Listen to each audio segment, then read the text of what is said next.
over to Dr. Barbara Buchner, Global Managing Director of Climate Policy Initiative and Executive Director of the Climate Finance Program. And she's now focusing on the linkages that we just pointed out here and there about mobility planning and financing, of course, for sustainable urban mobility. Well, thank you so much. And hello, everyone. It's a true pleasure to be here today as moderator of this session to highlight really the linkages between mobility planning and financing to achieve sustainable urban mobility. Again, my name is Barbara Buchner. I'm the Global Managing Director of Climate Policy Initiative.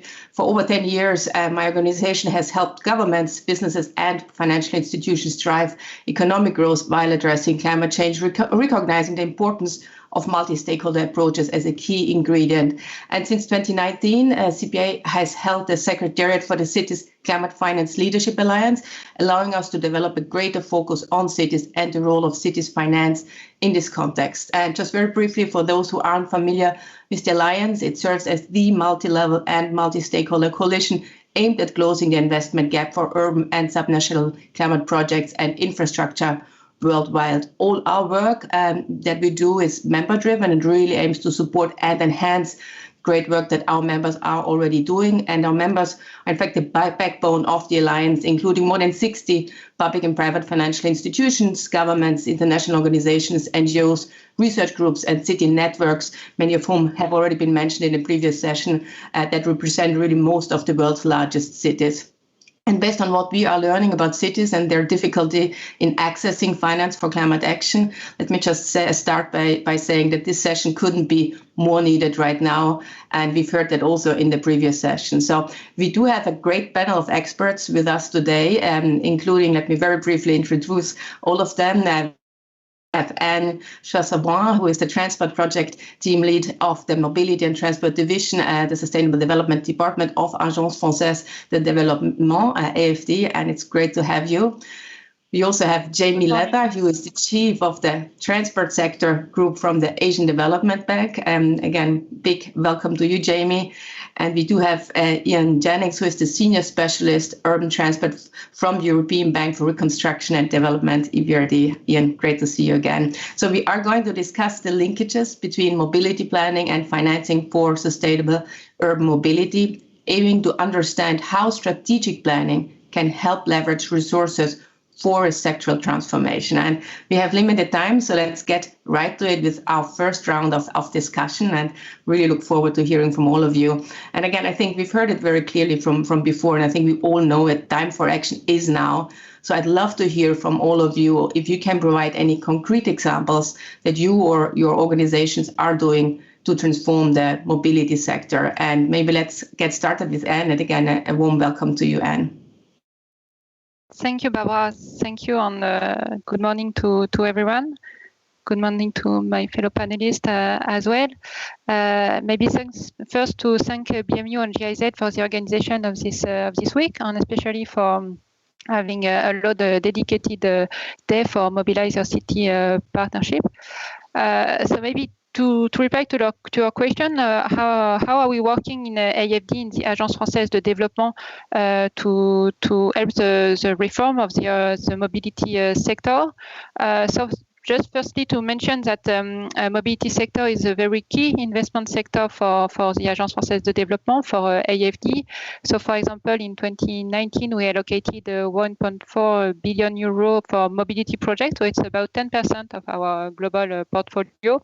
On that, we allocated half about on urban mobility. So urban mobility is really key sector for us, and it was even more in 2020. It was 80% of our transport portfolio, which was on urban mobility.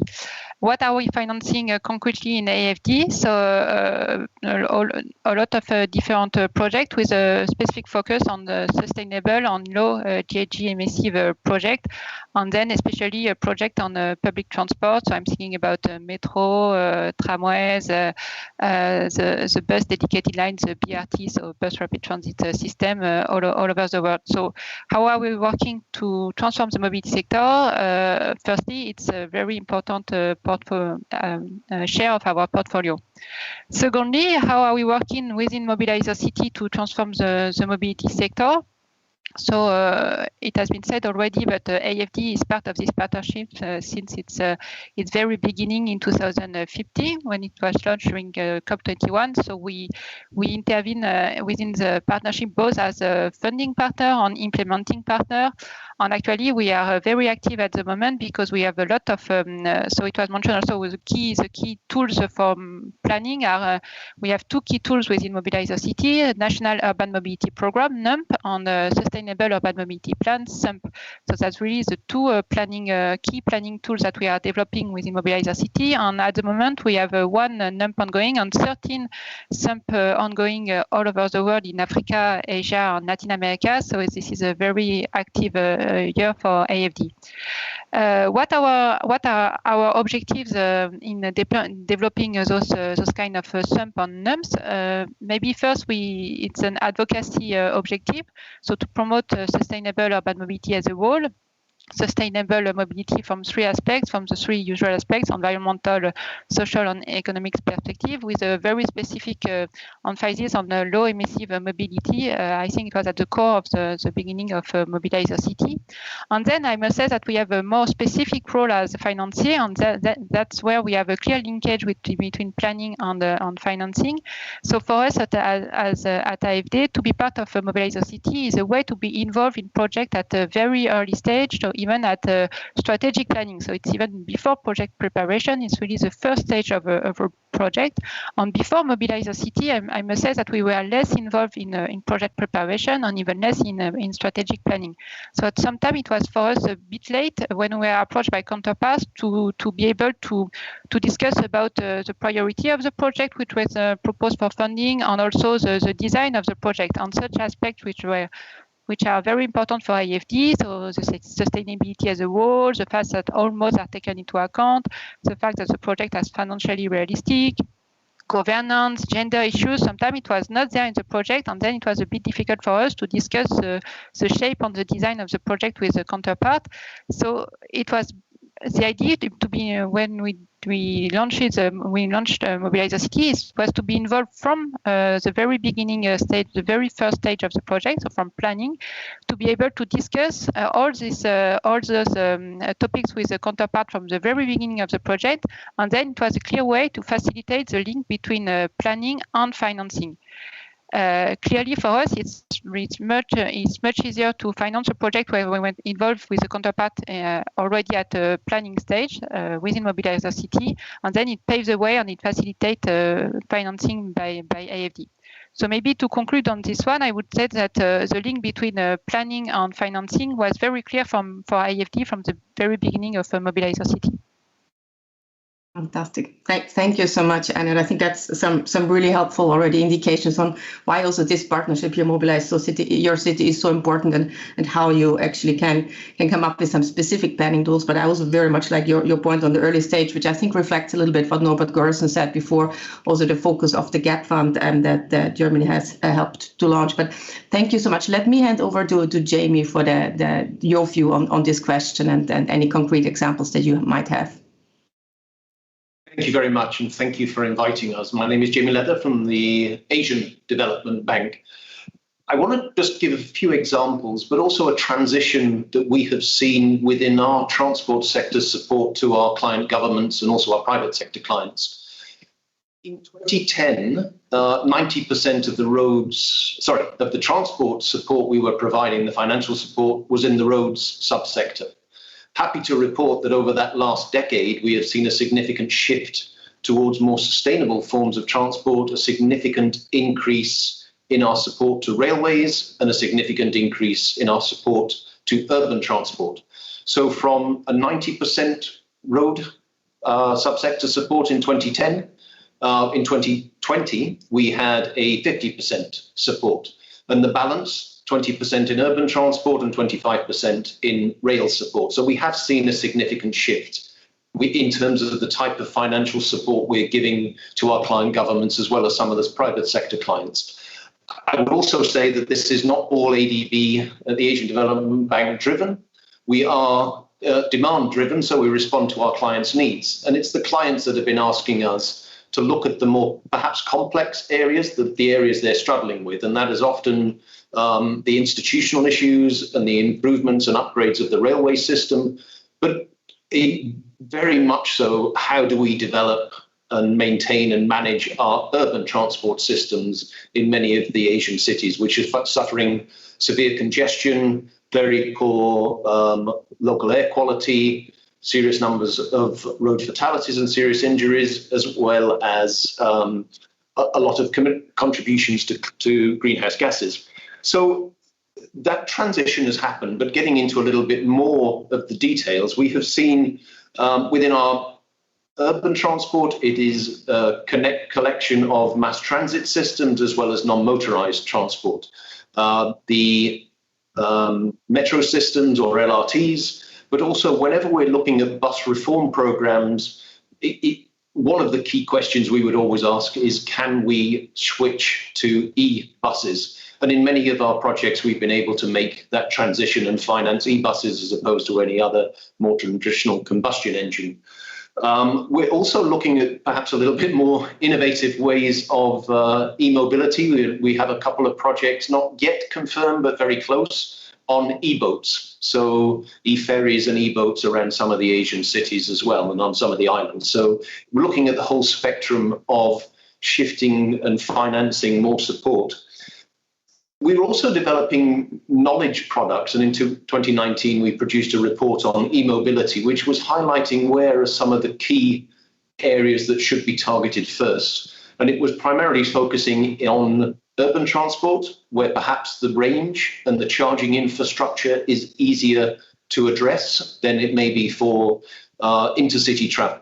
So that was one of the key components as well as linking that back to the power generation, so the grid factor, and looking at some of those areas. But final point is really on the shift from our sort of project support and looking at financing of less emitting and more sustainable forms of transport into the capacity development within our client governments. And I think this is where collaboration between the donor partners, MYC as one entity, really pushing that agenda forward with a collective voice on how things should be done differently. And once we get that mindset in place, then we can follow up with the finance for that as well. Thank you very much. Fantastic. Thank you so much, Jim. And I think, again, number of very important points. But again, I think also echoing the transition that is happening that we also heard from Anne. But I very much like also the focus on innovative ways of financing and really thinking how can we do more. But let me hand over to Ian from EBRD and just ask you for, again, your reflections on this point and really sharing with our audience some of the examples that are out there and that EBRD is pioneering. Thank you, Barbara. Very happy to be here. Thanks to EBRD thanks to GIZ for organizing this and MobiliseYourCity for organizing this event. I was very happy to be part of it last year and happy to be back this year. Unfortunately, not in Berlin. So I think the first thing is we're seeing, more and more work between MDBs, between RFIs like the ones we have on this panel, to align what we do. I think the challenge is ahead of us in terms of Paris alignment, and that's something that there's very active engagement on between MDBs. On the EBRD side, we have strategic priorities that we defined last year as green, digital, and inclusive, which kind of encapture what we try and do in urban mobility.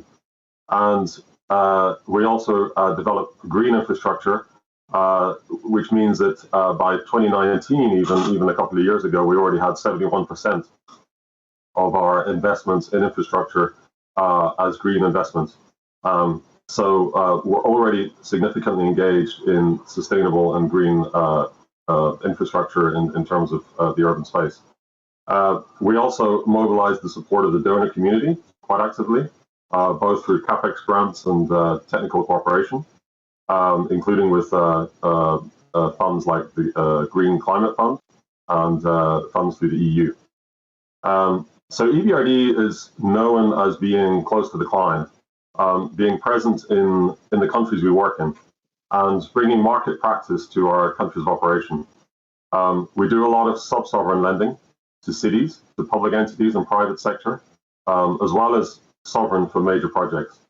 So I think in urban mobility, there are really two themes that are driving our actions in what we do today.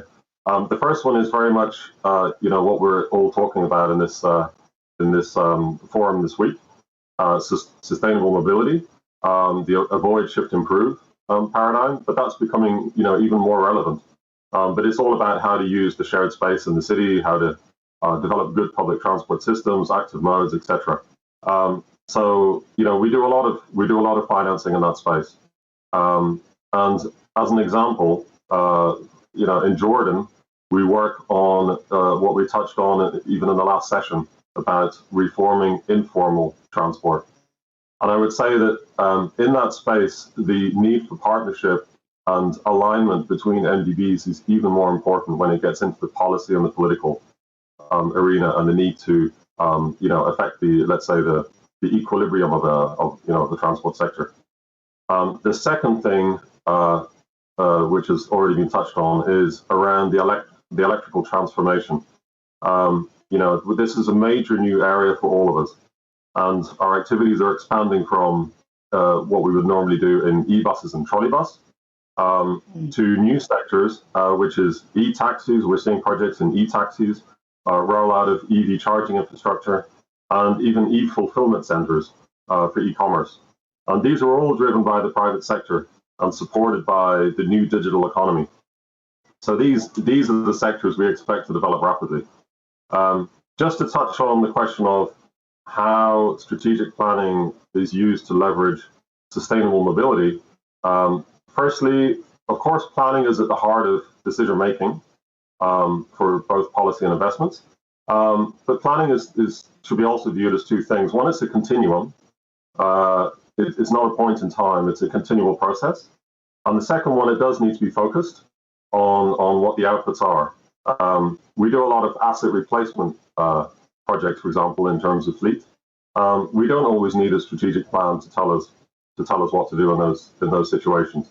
So they're very useful in terms of articulating the need for two reasons: articulating the need and developing the policy through stakeholder engagement. And this means that we recognize a set of coherent actions that a city or an entity is engaging in. And the second thing is it really helps us to engage green financing partners such as the GCF and EU funds and others. And as an example, the Green City program, which is under EBRD, has mobilized green climate funds for concessional finance and technical support, and has been used to, for example, to help finance the electric buses in Amman, which are currently being procured and should be on the streets next year. So back to you, Barbara. Thanks very much. Thank you so much. I think particularly your last point here around planning to be a little bit more nuanced and really thinking about what it is at the heart of decision making, as you said, but it's really about articulating the need and engaging other partners in order to really unlock more capital. I think really two important points. And maybe let me actually just continue with you, Ian. I'd like to go back the other direction now and just understand a little bit. We've heard from all three of you that a lot is happening, but if you want to do more in this space, what are the additional tools or the resources that you would need or your organizations would need? So back to you, Ian. Okay, thanks. I often see the role of what we do as a facilitator to our clients. We facilitate the assessment of solutions and we support the implementation. We facilitate the contacts and knowledge sharing, which has already been mentioned. In urban mobility and electric mobility, in funding models, etc. So I see MobiliseYourCity as a key resource in that respect, and reaching across funders, clients, and regions. The evidence is in this conference today. I guess I'm talking to a lot of people outside of the countries I would normally work with, which we call as the EBRD region. So we could always do better to coordinate our actions. This needs contacts between us, but it also needs managing a dynamic which might not always be aligned, timelines, processes, procurement, etc. So again, I think Paris alignment has actually shown us what we can do together when we focus on a common approach to project assessment and reporting, for example. But we need to do many more initiatives to combine our efforts and provide coordinated support so that the client and the citizen feels the real impact of our efforts. So as an example of this, we funded a sump in 2000, well, it was completed in 2018 in Pristina, Kosovo. And that set out an ambitious plan for an integrated bus network, bus corridors, pedestrianized zones, cycle lanes, etc. And so we're still engaging with the city and pursuing active development of the bus system. GIZ have supported the city, provided technical support to the city on implementing the sump. And we're just now discussing with the World Bank on complementary support on enabling infrastructure on the street side, so the bus lanes, the traffic management, etc. So it's really important that this kind of conversation happens, so we can make sure that we're focusing our efforts and developing the right kind of capacity in the city to deliver on these ambitions and to create a win-win for everyone. I do want to make a pitch. Later on today, we're launching a policy paper under EBRD, also with partners GIZ and UITP, called "Going Electric: A Pathway to Zero Emission Buses," which is an example of how we build together partners to develop the kind of approaches we need and to provide the right guidance to our clients and our cities.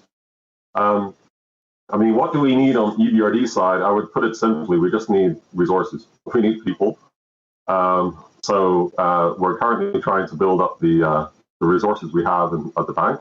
On the technical side, we have some more people joining us soon, both in transport, in EV, and also a local specialist in Tbilisi, which will, hopefully help us to reach out to clients, continue dialogue, help coordination, and do all the things that I've tried to talk through here. Thank you.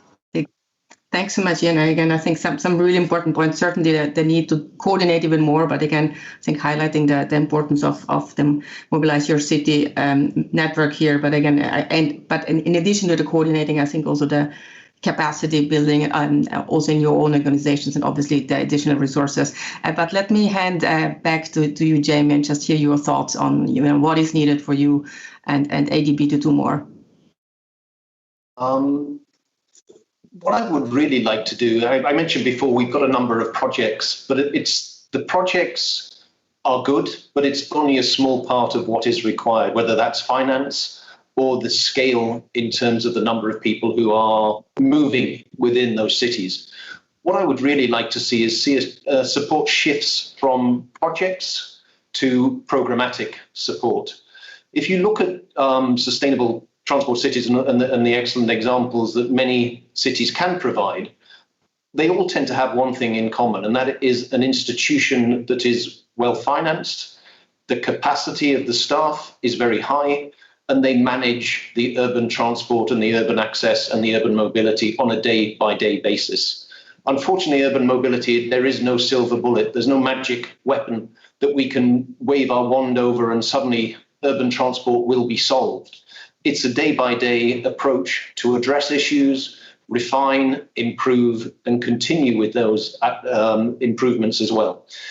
This is why what we would like to see more of is yes, the infrastructure is important, but looking at how that integrates with all the other transport networks and the systems we've heard about, the sort of informal transport, paratransit, the bus systems linking with mass transit system. And I think in many of the Asian cities, this is very important because Asian cities are often very large and also very dense. Now, if you have a huge number of people in a very limited number of space, the key transport must be a mass transit system, but that won't move everybody. You need the feeder services and you need the paratransit and the informal transport and the non-motorized, the walking and the cycling connectivity. So you need the entire transport system. So we need to look at that in a much more systematic way, rather than sort of the focus on the big piece of infrastructure. So yes, it's important, but how do we move beyond that? And I think it's key to look at how we're managing our transport systems, but linking that to the land use planning, the enforcement, the operations as well. But within there as well, what can we get? And sort of the final point, moving on to, we've heard the avoid shift improve, but and I think all of these are required. Yes, we need to avoid the need for travel, and we've seen a lot of that happening as a result of COVID, and I think that will have a significant impact on urban mobility. Will particularly peak spreading, or will people be traveling to the office every day? I mentioned earlier some of the push for the e-mobility, so that's on the improved side. Now, on the shift, vehicle ownership levels are very low in much of the developing parts of Asia. So it's more about maintaining the current balance. We see quite high numbers of usage of non-motorized transport and public transport. So we need to maintain that. But to do that, we have to modernize, improve the public transport, the mass transit, as well as the non-motorized, which requires clean, affordable, secure types of transport. So getting back to your question, what would we like to do more of? Shifting from pure project with a little bit of add-on to system management. How do we look at mobility in an urban area? How do we link that to the land use planning? How do we ensure that we're dealing with all forms of transport? And I've stressed quite a bit on the public transport side, but linked to that, it's sort of the carrot and the stick. How do we control the boom in private modes of transport? I'm always a very strong advocate of parking policies being utilized as part of the toolkit. So those are another areas as well. But we, particularly in South and Southeast Asia, we see a huge number of motorcycles. So competing with vehicles that pretty much are beyond door to door almost. It goes from your bedroom into your office in many of our in many of our urban areas. So how do we provide a transport system that is comparable to that level of convenience, but much more affordable, much more sustainable in its longer term as well? So quick summary, being something at scale so we can see an impact in terms of the inclusiveness of urban mobility, but also its impact on the air quality and its impact on the greenhouse gas emissions as well. Thank you very much. Thank you so much, Jimmy. I think this is a really important point, like how can we really go from this projects approach to a programmatic, to a systematic approach where you really understand the overarching, how the nexus between mobility and the broader system. And I think this is a really important point. So thanks for sharing that. But Anne, over to you. What's your thoughts on what's needed more? I fully agree, actually, to what was said by Ian and Jamie. And for us, the priority also to scale up our actions in urban mobility really join what was just said by Jamie and Ian. So maybe two specific focus area for us to do more on urban mobility, and especially to do more within MobiliseYourCity. The first focus area is to work on the modes which are usually not on the areas which are usually not well taken in classic urban mobility planning, in traditional urban mobility planning, and for which it's sometimes difficult to reach implementation. So I am thinking about governance issue. I am thinking about non-motorized, which were mentioned by Ian and Jamie. So walking and cycling, and I am thinking about paratransit, so informal public transport, which was also mentioned by Ian and Jamie. That's really important to work on these modes in the cities where we are working. So in Global South, those modes are the bulk of the transport, actually. How you move in cities such as Yaoundé, where we are working, in Medan, where we are working, it's by walking or by informal transport, so minibuses, buses, small buses, taxi. So it's really key to intervene on this mode because they are the reality of how you move in the city of the Global South. Also, it's very important to work on these modes because they are really at the heart of the just on green transition of urban mobility we were discussing just before in the previous discussion. So we need to evolve to a just on green transition for urban mobility. So green, it means less emissive, less GHG emissive, less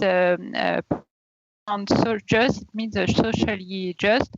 And to work on this mode, it's really important from a social perspective. For example, because informal transport has a very important link on the social context in the cities. They usually provide a lot of jobs, and it's really important when you work on informal transport. It's really important that you have a lot of links with labor condition in your city. And for example, for non-motorized transport, there is a clear link with road safety. So for me, those two modes are really at the heart of just on green transition for urban mobility. So how can we work on those modes? So firstly, to ensure that they are well taken into the urban mobility planning that we are promoting within MobiliseYourCity, and also that MobiliseYourCity can provide methodologies and support on even some research on diagnosis works at a global level. For example, MobiliseYourCity just undertake a toolbox to reform paratransit, which will be ready very soon. And it provides a concrete example to city how you can reform paratransit. So that's the first area of development for us we see at AFD and within MobiliseYourCity. And the second one, and it was mentioned by Ian, it was to bridge the gap between planning and implementation. So to go beyond implementation and to work, just as Ian said, in a continuum process with the cities. And that's also what we are trying to do within MobiliseYourCity. So Ian mentioned the example of Pristina. We have already a few examples of sums conducted within MobiliseYourCity where we are now trying to reach implementation stage. So I'm thinking about Santo Domingo, which was mentioned also during the previous discussion, where we are now at AFD. We provided a loan for the metro. We provided a loan for budget support with a dedicated component on urban mobility and informal transport. There was a EU grant also to support the implementation of the sub. So this is a concrete example on how we can support implementation. I am thinking also of Yaoundé and Douala, which are also one of the first subs adopted within MobiliseYourCity in 2019, where also we are at now implementation stage, also together with EU and with World Bank, which is working on Douala. So that's a few examples I have in mind of implementation, but that's where we need to do more because I have only a few examples, and I would really like to have more examples. So we are working now on SUP. As I said, we have 13 SUP currently under preparation, and I hope now in the forthcoming years that first we will have the adopted SUP, and afterwards that we will be able to reach implementation stage also for those cities.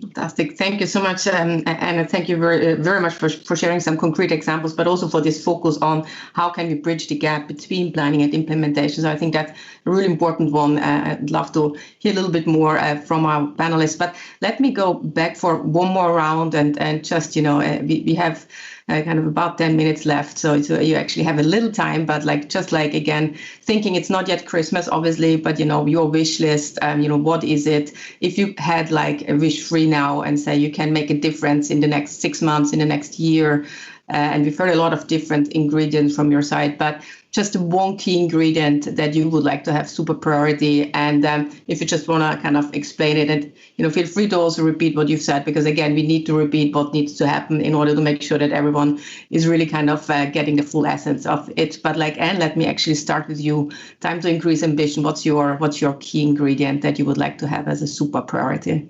My key wish, if I can have a top priority on my bucket list, it's really linked to what I just said, is to be able to have a full implementation of a sum. So not only of the main investment, which are usually easy for which it's more easy to find financing, and for which especially AFD is able to provide financing because we are providing loans to cities and sometimes to states.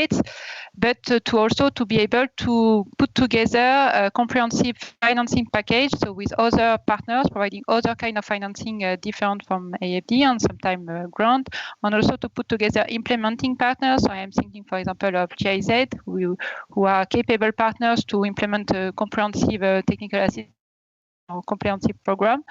for which we are not doing this kind of activity. So I would really like to find a city where we can bring together a comprehensive financing package on the technical support package to completely implement a SUMP.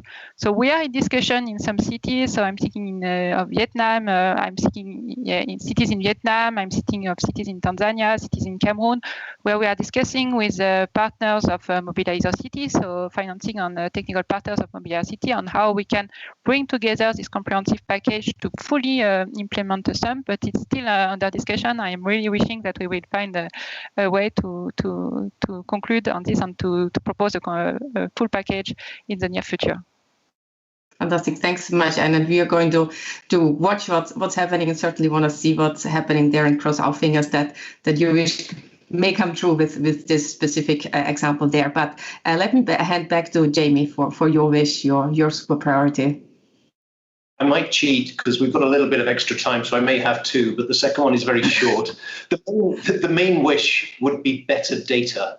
I think when we heard about SUMPs, they are great because people are starting to look at things in a different way. And we've all been discussing the integrated transport systems and the importance of the parts of the transport network or the transport system that is often overlooked, which is the informal transport or the walking or the cycling. We're working with a number of partners on the Asian Transport Outlook, which is a database of transport infrastructure, but more importantly, transport activity and the externalities. It is very disheartening how little information is available on certain forms of mobility, particularly when those forms of mobility are those that have no choice, those that cannot afford a private vehicle and those that can't afford public transport. But the data is somewhat lacking, and this is why SUMPs, this is why NYC and the collaboration activities is so important. In the absence of good data, we collectively, but I'll put it that way, we are making very poor decisions because we don't have that perfect information. So that wish would be that we had much better data. We knew exactly where everyone is traveling to and from, by what mode, how much it's costing them, do they feel safe, how many accidents are there, where are those accidents, what was the cause. If we had all that information, clearly then we can act on it, but acting on it requires huge resources, both in terms of people and money. And the second one, very cheekily, which isn't quite such a good, you mentioned Christmas, but at COP26, if someone did say transport is perhaps, if not, the fastest growing emitter, and put a lot of spotlight on the transport sector and said, what are you doing about this? Because we have to address that. And from a development bank, we have to address that in the emerging economies. If that was said, and if that was backed up with suitable financial resources to allow us to support our governments in that endeavor, that would be a great Christmas present. Thank you very much. Thanks so much, Jim. And I couldn't, I very much want to echo also this, first, both of your wishes, actually. I think that the data is so important. What you can't measure, you can't manage. And I think there is a lot of, certainly something very close to my heart. So I think that's very good. But I do like, we got to put more pressure on, on everyone. So having kind of clarity on the importance of the transport sector and really making sure that that is then followed by better mandates and better resources, I think is a really important part. So thanks for that. But Ian, over to you for your Christmas wishes or COP26 wishes. It's a bit early for Christmas, but yeah, firstly, I'm going to make 4 wishes because I also wish those 3 ones that came before me. So I fully agree with that. Implementing SUMPs, getting good data, and putting transport as a priority. Absolutely. But I'm going to introduce another wish, which is partnership. The way I see things working right now and the needs that we have ahead of us, we have huge goals and huge ambitions, but also huge challenges. Jamie mentioned it, transport's not doing enough. But the reason is not because we're not, willing to make an effort. The reason is because there are significant hurdles ahead of us. There's huge investment, and the market needs to reshape itself. So we know the stories, and how do we make that change? It's the partnership. I want to do more with engaging with the industry, understanding where the industry is, and how we bring about electrification, how we support it as funders.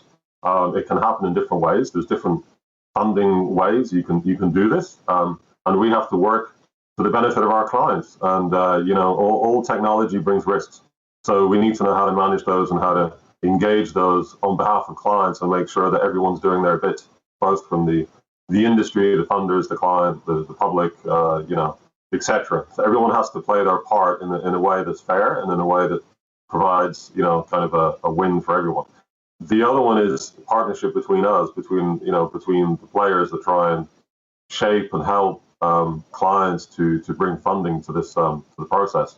And that's why MobiliseYourCity and other partnerships are so important. So my wish is to have more time to work on this, to engage with partners, to do workshops like this one, and mobilize increased support and consensus around these common goals and ambitions. Fantastic. Thank you so much, Ian. And I think certainly this partnership, but again, a little bit back to your earlier point also, like we need the capacity, but also inside your institutions, inside everyone's institutions, to really pay attention to this point and really make sure that we can tackle that. But thank you so much, all three of you, for a fascinating, really discussion here. And let me just again thank also all the participants for being here with us, and obviously our organizers.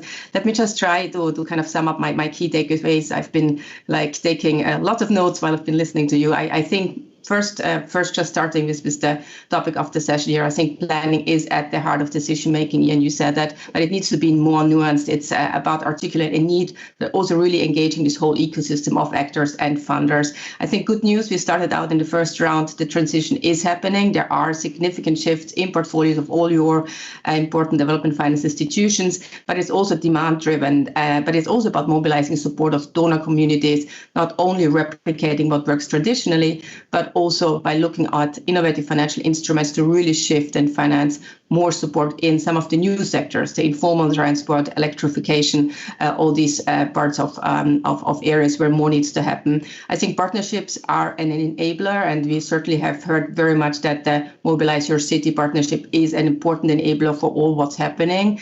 Collaboration, understanding how to facilitate the link between planning and financing, like with planning tools, but also the understanding that you need to act early. The early stage is extremely important. But while we all know lots is happening, I think we've heard very clearly from this panel also that we need much more. So how can we do that? I think I noted a number of key action items here. I think first one, we need to coordinate better. We need more initiatives to ensure that all that happens in the different parts and silos of different institutions actually has an impact on the ground in cities. We need to shift the approach. We need to move from projects to programmatic approach to really enable systematic change and a green and inclusive transition, which ultimately finance at scale. And that all will allow some system management to deal with all forms of transport. Brings me to the next point. I think we need to shift the focus also beyond traditional urban mobility towards the informal sector, learning also the lessons from the pandemic on how to maintain some of the better transport impacts in a more modern and reused way. And finally, the few additional points I think we need to have, we've heard very clearly from Anne, we need to bridge this gap between planning and implementation with a comprehensive financing package, comprehensive technical support package, and also comprehensive coordination between implementation partners. Better data, as I said before, very close to my heart. I think it's really important to focus on that, but ultimately also just making sure that all these institutions have the right capacity in-house and the resources and also the policies that can help achieve those changes. So ultimately, we need to put transport as a priority. That all will allow us to make this happen. But in key to making it happen, clearly are partnerships. We need to go beyond what we've done, including clients from across the ecosystem, industry, financial institutions, and others. I think I want to just come back to say, I think what Vera said in the last session, don't think the task is too big. Let's get there together. And I think clearly the MobiliseYourCity partnership has a key role in that. And just before handing back to Katie, One quick